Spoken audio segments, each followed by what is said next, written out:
ಕದಂಬ ನ್ಯೂಸ್ಗೆ ಸ್ವಾಗತ. ನಾನು ಸೋನಿಕಾ ಸುದೇಶ್. ಮೊದಲಿಗೆ ಮುಖ್ಯಾಂಶಗಳು. ರಾಜ್ಯ ಸರ್ಕಾರ ಒಳ ಮೀಸಲಾತಿ ನೀಡಬಹುದು, ಸುಪ್ರೀಂ ಕೋರ್ಟ್ ತೀರ್ಪು. ಮಾದಿಗ ಸಮಾಜದ ಪ್ರಮುಖರು ಪರಸ್ಪರ ಸಿಹಿ ಹಂಚಿ ಸಂಭ್ರಮಾಚರಣೆ. ಗ್ರಂಥಾಲಯ ನಿರ್ಮಾಣ ಕಾಮಗಾರಿಗೆ ಚಾಲನೆ ನೀಡಿದ ಶಾಸಕ ಡಾ ಶೈಲೇಂದರ್ ಬೆಲ್ದಾಳೆ. ಅಪಾಯ ಮಟ್ಟವನ್ನು ಮೀರಿ ಉಕ್ಕಿ ಹರಿಯುತ್ತಿರುವ ಹೇಮಾವತಿ ನದಿ, ಸುರಕ್ಷಿತ ಪ್ರದೇಶಗಳಿಗೆ ತೆರಳುವಂತೆ ಕಾರ್ಯಪಾಲಕ ಇಂಜಿನಿಯರ್ ಆನಂದ್ ಮನವಿ. ಸುದ್ದಿಯ ವಿವರಗಳು. ರಾಜ್ಯ ಸರ್ಕಾರ ಒಳ ಮೀಸಲಾತಿ ನೀಡಬಹುದು ಎಂದು ಸುಪ್ರೀಂ ಕೋರ್ಟ್ ತೀರ್ಪು ನೀಡಿರುವ ಪ್ರಯುಕ್ತ ಬೀದರ್ ನಗರದಲ್ಲಿ ಮಾದಿಗ ಸಮಾಜದ ಪ್ರಮುಖರು ಪರಸ್ಪರ ಸಿಹಿ ಹಂಚಿ ಸಂಭ್ರಮಾಚರಣೆ ಮಾಡಿದರು. ಪರಿಶಿಷ್ಟ ಜಾತಿ ಪಂಗಡಗಳಲ್ಲಿ ಅತಿ ಹಿಂದುಳಿದ ಜಾತಿಗಳಿಗೆ ಉದ್ಯೋಗ ಮತ್ತು ಶಿಕ್ಷಣದ ಮೀಸಲಾತಿಯಲ್ಲಿ ರಾಜ್ಯ ಸರ್ಕಾರ ಒಳ ಮೀಸಲಾತಿ ನೀಡಬಹುದು ಎಂದು ಸುಪ್ರೀಂ ಕೋರ್ಟ್ ಐತಿಹಾಸಿಕ ತೀರ್ಪು ನೀಡಿದ ಹಿನ್ನೆಲೆಯಲ್ಲಿ ಬೀದರ್ ನಗರದಲ್ಲಿ ಪಟಾಕಿ ಸಿಡಿಸಿ ಪರಸ್ಪರ ಸಿಹಿ ವಿನಿಯೋಗ ಮಾಡಿಕೊಳ್ಳುವ ಮೂಲಕ ವಿಜಯೋತ್ಸವ ಆಚರಣೆ ಮಾಡಿದರು. ಈ ಕುರಿತಾಗಿ ಮಾದಿಗ ಸಮುದಾಯದ ಪ್ರಮುಖರಾದ ಹಿರಿಯರಾದ ಚಂದ್ರಕಾಂತ್ ಹಿಪ್ಪಳಗಾವ್, ರಾಜು ಕಡ್ಯಾಳ್, ಫರ್ನಾಂಡಿಸ್ ಹಿಪ್ಪಳಗಾವ್, ವಿಜಯ್ ಕುಮಾರ್ ಹಿಪ್ಪಳಗಾವ್ ಅವರು ಮಾತನಾಡಿದರು. ಈ ಸಂದರ್ಭದಲ್ಲಿ ಸುಮಂತ್ ಕಟ್ಟಿಮಾನಿ, ಸೀಮಾನ್ ಹಿಪ್ಪಳಗಾವ್, ವಿಜಯ್ ಕುಮಾರ್ ಹಿಪ್ಪಳಗಾವ್, ಕಮಲಾಕರ್ ಹೆಗಡೆ, ಜಾಫರ್ ಕಡ್ಯಾಳ್, ದಯಾಸಾಗರ್ ಕಡ್ಯಾಳ್, ಸಿಎಂ ದಾಸ್ ಸೇರಿದಂತೆ ಇನ್ನಿತರರು ಇದ್ದರು.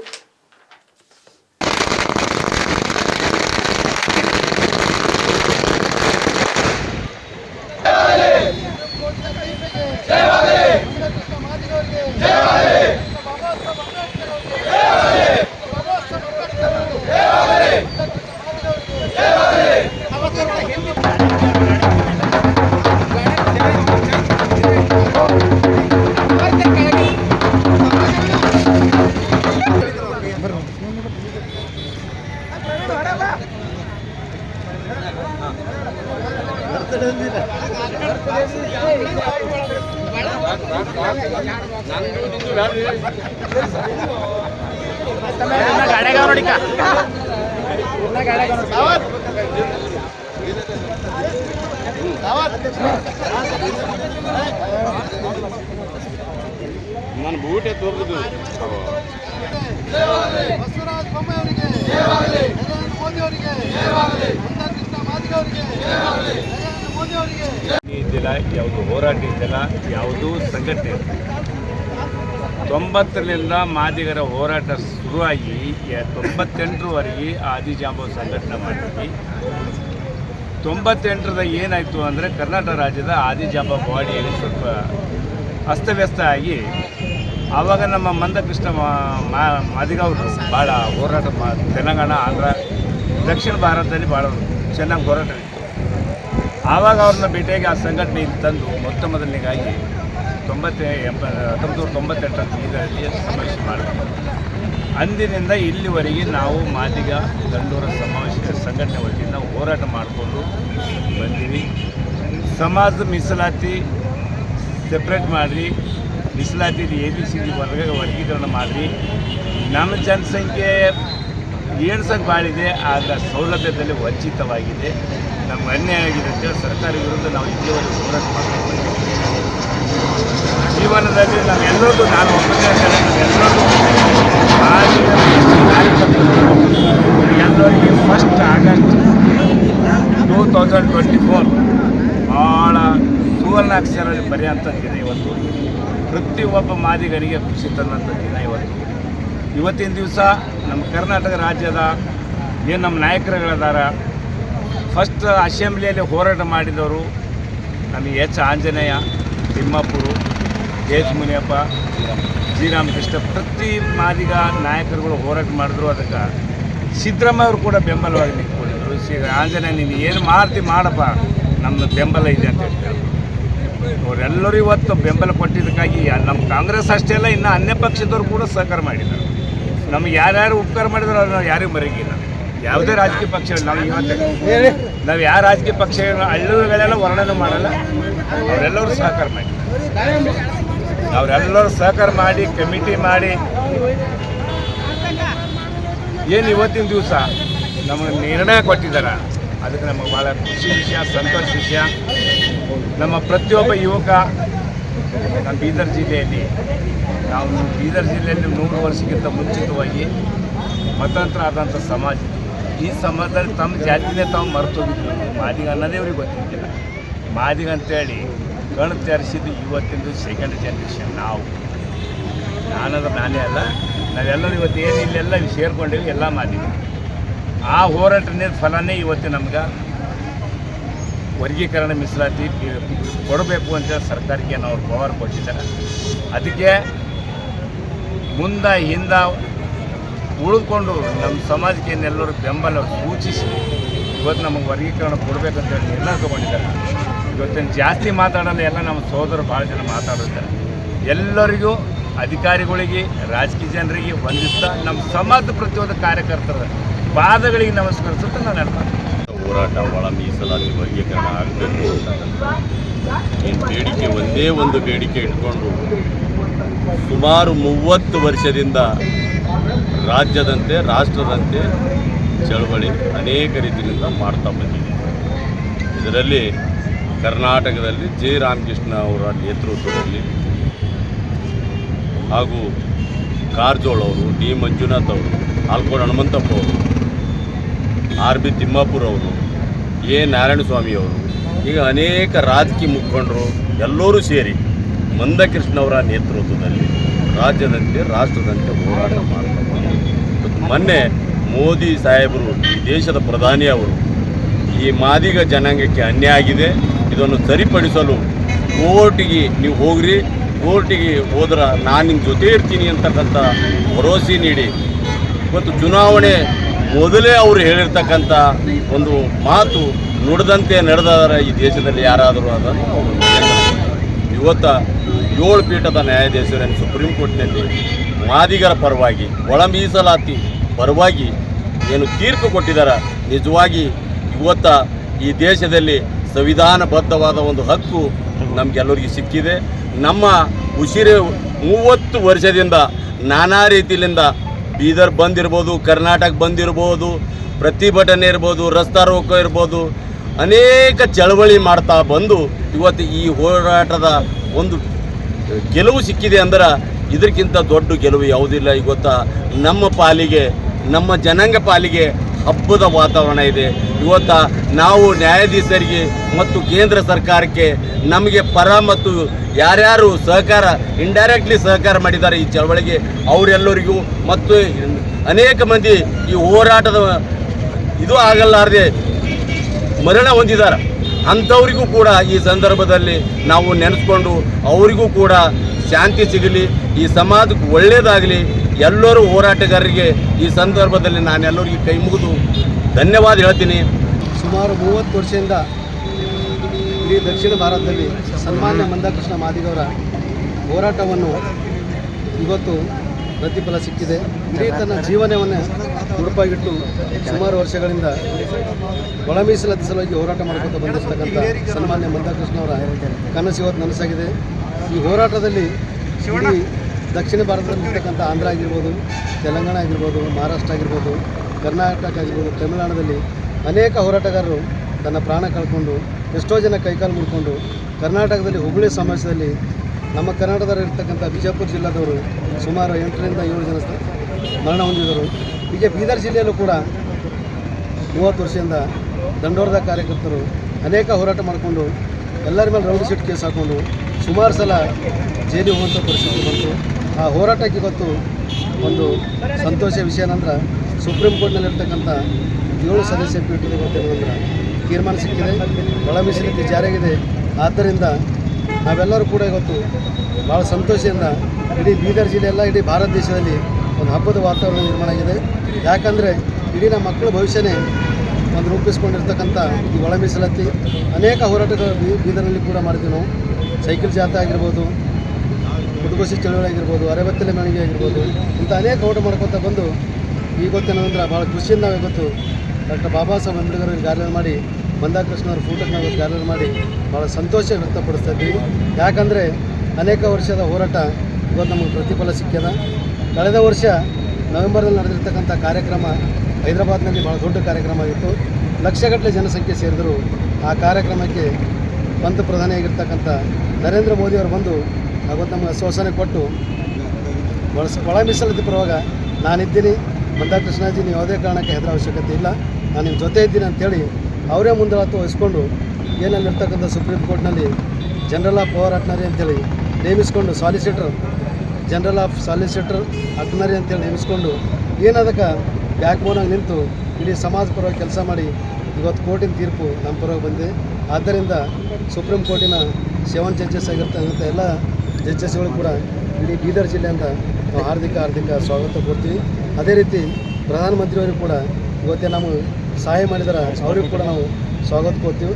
ಅದೇ ರೀತಿ ಮಂದಾಕೃಷ್ಣ ಮಾದಿಯವರು ಕೂಡ ಇವತ್ತು ಬೀದರ್ ಜಿಲ್ಲೆಯಿಂದ ಭಾಳ ಧನ್ಯವಾದ ಹೇಳಿ ಇವತ್ತು ಪಟಾಕಿ ಸಿಡಿಸಿ ಒಂದು ಸಿಹಿ ತಿನ್ನುವಂಥ ಕಾರ್ಯಕ್ರಮ ಮಾಡಿದ್ದೀವಿ. ಈ ಕಾರ್ಯಕ್ರಮ ಬಂದಿರತಕ್ಕಂಥ ಜಿಲ್ಲೆಯ ಎಲ್ಲ ಹಿರಿಯ ಮುಖಂಡರು ಸೋದರಿ ಕೂಡ ಮತ್ತೊಂದು ಸಲ ಹಾರ್ದಿಕ ಶುಭಾಶಯಗಳು ಕೋರಿ ನಾನು ಮಾತು ಮುಗಿಸ್ತೀನಿ. ನನ್ನ ಹೆಸರು ಫರ್ನಾಂಡಿಸ್ ಪ್ಲವ, ಮಾದಿ ದಂಡರು ಹೋರಾಟ ಸಮಿತಿ ರಾಜ್ಯ ಕಾರ್ಯ.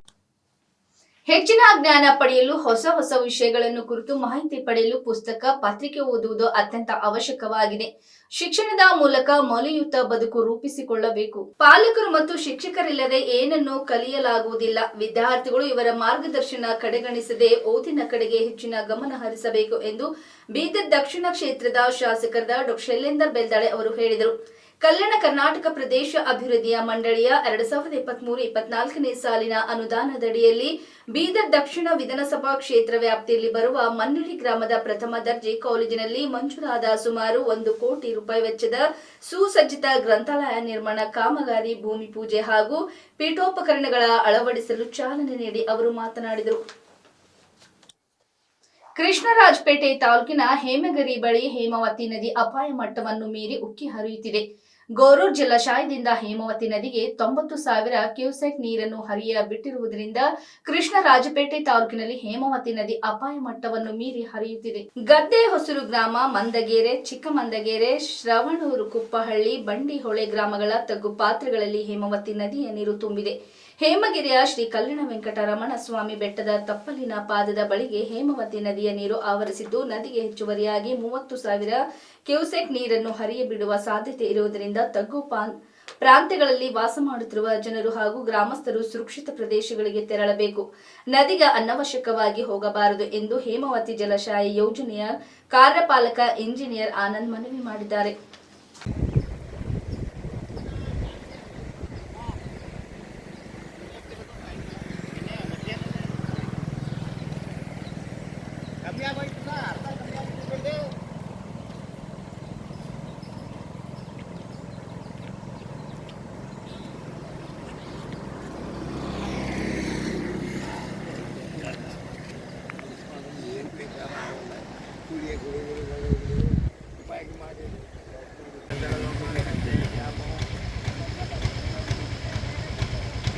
ನೋಡ್ರಿ ಅಲ್ಲಿ ಕಲ್ಲದ ನೋಡಿ ಹೆಂಗೆ ಗೊತ್ತಾದ ಅಲ್ಲಿ ತಗೊಳ್ಳಿ ಸರ್, ಮರದಿಂದ ಆ ಕಡೆ ತಗೊಳ್ಳಿ ಸರ್, ಗ್ರಾಸ್ ಎಲ್ಲ ಬರ್ತದೆ. ನಮ್ಮ ಹೊಡಿದ್ರು ಸರ್,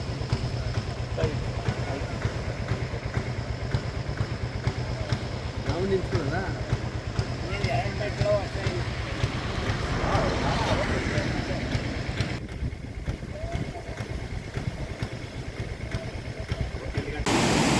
ಕೃಷ್ಣರಾಜಪೇಟೆ ತಾಲೂಕಿನ ಹೇಮಗಿರಿ ಅಣೆಕಟ್ಟೆ ಮೇಲೆ ಹೇಮಾವತಿ ನದಿ ಮೈದುಂಬಿಕೊಂಡು ಹರಿತಾ ಇದೆ. ಗೊರೂರು ಜಲಾಶಯದಿಂದ 90,000 ಕ್ಯೂಸೆಕ್ ನೀರನ್ನು ಹೇಮಾವತಿ ನದಿಗೆ ಹರಿಯಬಿಟ್ಟಿರುವುದರಿಂದ ಹೇಮಾವತಿ ನದಿ ಅಪಾಯ ಮಟ್ಟವನ್ನು ಮೀರಿ ಹರಿತಾ ಇದೆ. ಹಾಗಾಗಿ ಸಾರ್ವಜನಿಕರು ನದಿ ಪಾತ್ರಕ್ಕೆ ಹೋಗೋದಾಗಲಿ, ದನಕರುಗಳಿಂದ ತುಳಿಯೋದಕ್ಕೆ ನದಿಗೆ ಇಳಿಯೋದಾಗಲಿ ದಯಮಾಡಿ ಮಾಡಬೇಡಿ ಅಂತ ಅಂದ್ಬಿಟ್ಟು ನಾನು ಇಲಾಖೆ ಪರವಾಗಿ ಮನವಿ ಮಾಡ್ತಾ ಇದ್ದೇನೆ. ಹೇಮಗಿರಿ ಅಣೆಕಟ್ಟಿನಲ್ಲಿ ನೋಡಿ ಹೇಮಾವತಿ ನದಿಯ ರುದ್ರ ನರ್ತನ ಮೈದುಂಬಿಕೊಂಡು ಭಾಳ ರಭಸವಾಗಿ ಹರಿತಾ ಇದೆ. ಹಾಗಾಗಿ ಹೇಮಾವತಿ ನದಿ ಕೃಷ್ಣರಾಜಪೇಟೆ ತಾಲೂಕಿನಲ್ಲಿ ಅಪಾಯ ಮಟ್ಟವನ್ನು ಮೀರಿ ಹರಿತಾ ಇದೆ. ಹಾಗಾಗಿ ಸಾರ್ವಜನಿಕರು ಎಚ್ಚರವಾಗಿರಬೇಕು. ನದಿ ಬಳಿಗೆ ಹೋಗೋದು ದಯಮಾಡಿ ಮಾಡಬಾರ್ದು. ನದಿಯ ತಗ್ಗು ಪಾತ್ರಗಳಲ್ಲಿ ಇರ್ತಕ್ಕಂಥ ಸಾರ್ವಜನಿಕರು ಮತ್ತು ರೈತ ಬಾಂಧವರು ಸುರಕ್ಷಿತ ಪ್ರದೇಶಗಳಿಗೆ ತೆರಳಬೇಕು ಅಂತ ನಾನು ವಿನಂತಿ ಮಾಡ್ತಾ ಇದ್ದೀನಿ. ನಮಸ್ಕಾರ. ವಯನಾಡು ಕೇರಳದ ವಯನಾಡು ಜಿಲ್ಲೆಯಲ್ಲಿ ಸಂಭವಿಸಿರುವ ಭೂಕುಸಿತ ಇಲ್ಲಿಯವರೆಗೂ ರಾಜ್ಯ ನೋಡಿರದ ಒಂದು ಭೀಕರ ದುರಂತವಾಗಿದ್ದು ಇದನ್ನು ವಿಭಿನ್ನವಾಗಿ ಪರಿಗಣಿಸಬೇಕು ಎಂದು ಲೋಕಸಭೆಯ ವಿರೋಧ ಪಕ್ಷದ ನಾಯಕ ರಾಹುಲ್ ಗಾಂಧಿ ಶುಕ್ರವಾರ ಹೇಳಿದ್ದಾರೆ. ಕಾಂಗ್ರೆಸ್ ಪ್ರಧಾನ ಕಾರ್ಯದರ್ಶಿ ಪ್ರಿಯಾಂಕಾ ಗಾಂಧಿ ವಾದ್ರಾ ಇತರ ಹಿರಿಯ ಕಾಂಗ್ರೆಸ್ ನಾಯಕರೊಂದಿಗೆ ಜಿಲ್ಲಾಡಳಿತ ಮತ್ತು ಪಂಚಾಯತ್ನ ಅಧಿಕಾರಿಗಳೊಂದಿಗೆ ಸಭೆ ನಡೆಸಿದ ನಂತರ ಸುದ್ದಿಗಾರರೊಂದಿಗೆ ಮಾತನಾಡಿದ ರಾಹುಲ್ ಗಾಂಧಿ ಈ ವಿಷಯವನ್ನು ದೆಹಲಿಯಲ್ಲಿ ಮತ್ತು ಕೇರಳ ಮುಖ್ಯಮಂತ್ರಿ ಪಿಣರಾಯಿ ವಿಜಯನ್ ಅವರೊಂದಿಗೆ ಪ್ರಸ್ತಾಪಿಸಲಿದ್ದೇನೆ. ಇದು ವಿಭಿನ್ನ ಹಂತದ ದುರಂತವಾಗಿದ್ದು ವಿಭಿನ್ನವಾಗಿ ಪರಿಗಣಿಸಬೇಕು ಎಂದರು. ಇದೇ ವೇಳೆ ವಯನಾಡಿನಲ್ಲಿ ಕಾಂಗ್ರೆಸ್ನಿಂದ 100ಕ್ಕೂ ಹೆಚ್ಚು ಮನೆಗಳನ್ನು ನಿರ್ಮಿಸಲಾಗುವುದು ಎಂದು ಅವರು ಭರವಸೆ ನೀಡಿದರು. ಸಭೆಯಲ್ಲಿ ವಿನಾಶಕಾರಿ ಭೂಕುಸಿತದಿಂದ ಮೃತಪಟ್ಟವರ ಸಂಖ್ಯೆ, ನಾಶವಾದ ಮನೆಗಳು ಮತ್ತು ನಾಪತ್ತೆಯಾದವರನ್ನು ಹುಡುಕಲು ಮತ್ತು ರಕ್ಷಿಸಲು ಅನುಸರಿಸುತ್ತಿರುವ ಕಾರ್ಯತಂತ್ರಗಳ ಬಗ್ಗೆ ಅಧಿಕಾರಿಗಳು ರಾಹುಲ್ ಗಾಂಧಿಗೆ ವಿವರಿಸಿದರು. ನಿನ್ನೆ ವಯನಾಡಿಗೆ ಆಗಮಿಸಿದ ರಾಹುಲ್ ಗಾಂಧಿ ಭೂಕುಸಿತದಿಂದ ಉಂಟಾದ ವಿನಾಶದ ಪ್ರಮಾಣವನ್ನು ನೋಡಿ ರಾಷ್ಟ್ರೀಯ ವಿಪತ್ತು ಎಂದು ಕರೆದರು. ಅಲ್ಲದೆ ಇದನ್ನು ಎದುರಿಸಲು ತುರ್ತು ಸಾಮಗ್ರಿ ಕ್ರಿಯಾ ಯೋಜನೆಗೆ ಒತ್ತಾಯಿಸಿದರು. I feel how I felt when my father died. That I've seen so many people. I remember what I felt when my father died, and here people have not just lost a father; they've lost the whole family, entire family, brother, sister, mother, father. So I know what I felt, and this is much worse than that. And it's not one person who's feeling it; it's thousands of people who are feeling it. So it's very, very sad, and I think we all owe these people respect, affection, and we should all be standing with them. And I'm very proud that a lot of people are standing with the people of Wayanad. In fact, the whole nation's attention is towards Wayanad. Look, I don't think this is the place or the time to talk about political issues. People here require help. So I think the time right now is to make sure that all the assistance comes. There are people here who are in shock. They need medical assistance. So I think those are the things we should be discussing. Let me finish. I'm not interested in politics right now. I'm interested in the people of Wayanad. I'm interested in them getting the best possible care, best possible protection, and being looked after for the future. I'd like to thank all the people who are working here, the doctors, the nurses, the administration, volunteers. I'm very proud of everyone who's working here, but it's very, very sad to see. And I'm sure that the whole nation is going to help the people of Wayanad. Thank you very much. Shirur Wayanad ಭೂಕುಸಿತ ರಾಜ್ಯಕ್ಕೆ ಎಚ್ಚರಿಕೆ ಗಂಟೆ ಆಗಿದ್ದು ಪಶ್ಚಿಮ ಘಟ್ಟದ ಉಳಿವಿಗೆ ಅಗತ್ಯ ಕ್ರಮ ಕೈಗೊಳ್ಳಲು ಸೂಚನೆ ಮಾಡಲಾಗಿದೆ. ರಾಜ್ಯದ ಪಶ್ಚಿಮ ಘಟ್ಟದಲ್ಲಿ 2015ರಿಂದ ಆಗಿರುವ ಎಲ್ಲ ಅರಣ್ಯ ಒತ್ತುವರಿ ತೆರವುಗೊಳಿಸುವಂತೆ ಪಶ್ಚಿಮ ಘಟ್ಟದ ಎಲ್ಲಾ ಗಿರಿ ಪ್ರದೇಶಗಳಲ್ಲಿ ಅನಧಿಕೃತವಾಗಿ ಮತ್ತು ಅರಣ್ಯ ಪ್ರದೇಶ ಒತ್ತುವರಿ ಮಾಡಿ ನಿರ್ಮಿಸಲಾಗಿರುವ ಬಡವಣೆ, ತೋಟ, ಹೋಮ್ ಸ್ಟೇ ಮತ್ತು ರೆಸಾರ್ಟ್ಗಳ ವಿರುದ್ಧ ಕ್ರಮ ಕೈಗೊಳ್ಳಲು ಸೂಚನೆ ನೀಡಿದ್ದೇನೆ ಎಂದು ಅರಣ್ಯ ಸಚಿವ ಈಶ್ವರ್ ಖಂಡ್ರೆ ಹೇಳಿದ್ದಾರೆ. ಈಗ ವಯನಾಡದಲ್ಲಿ ಒಂದು 300 ಜನ ಮೃತಪಟ್ಟಿದ್ದಾರೆ, 300 ಜನ ಕಾಣೆಯಾಗಿದ್ದಾರೆ, 4 ಹಳ್ಳಿಗಳೇ ಸಂಪೂರ್ಣವಾಗಿ ನಾಶ ಆಗಿಬಿಟ್ಟಿದ್ದಾವೆ. ಇಂಥದ್ರಲ್ಲಿ ಇವತ್ತು ಅರಣ್ಯ ಇಲಾಖೆ ವತಿಯಿಂದ ಏನು ಪಶ್ಚಿಮ ಘಟ್ಟದಲ್ಲಿ 2015ರ ನಂತರ ಎಲ್ಲೆಲ್ಲಿ ಒತ್ತುವರಿ ಆಗಿದೆ ಮತ್ತು ಅನಧಿಕೃತವಾಗಿ ಗುಡ್ಡ ಯಾರ್ಯಾರು ಕಡ್ದು ಹಾಕಿದ್ದಾರೆ, ಅಲ್ಲಿ ಇವತ್ತೇನು ಕಾಫಿ ತೋಟ ಬೆಳೆಸ್ತಾ ಇದ್ದಾರೆ, ರಬ್ಬರ್ ಪ್ಲಾಂಟೇಶನ್ ಮಾಡ್ತಾ ಇದ್ದಾರೆ. ಇದರಿಂದ ಇವತ್ತು ಮಣ್ಣು ಸಡಿಲಾಗ್ತಾ ಇದೆ, ಗುಡ್ಡ ಕುಸಿತ ಆಗ್ತಾ ಇದೆ, ಇವತ್ತು ಹೋಮ್ ಸ್ಟೇಗಳಾಗ್ತಾ ಇದ್ದಾವೆ, ಅನಧಿಕೃತ ಕಟ್ಟಡಗಳಾಗ್ತಾ ಇದ್ದಾವೆ. ಇವೆಲ್ಲವನ್ನು ಕಟ್ಟುನಿಟ್ಟಾಗಿ ನಿರ್ದಾಕ್ಷಿಣ್ಯವಾಗಿ ಇವತ್ತು ಪರಿಸರ ಸಂರಕ್ಷಣೆ ಮಾಡಲಿಕ್ಕೆ ತೆರವುಗೊಳಿಸಬೇಕು ಅಂತ ಹೇಳಿ ಸೂಚನೆಯನ್ನು ಕೊಟ್ಟಿದ್ದಾರೆ. ಇಲ್ಲಿವರೆಗೆ ಸುದ್ದಿ ಕೊಟ್ಟಿದ್ದು ನಾನು ಸೋನಿಕಾ ಸುದೇಶ್. ಮುಂದಿನ ಸುದ್ದಿಯೊಂದಿಗೆ ಮತ್ತೆ ಭೇಟಿಯಾಗೋಣ. ವಂದನೆಗಳು.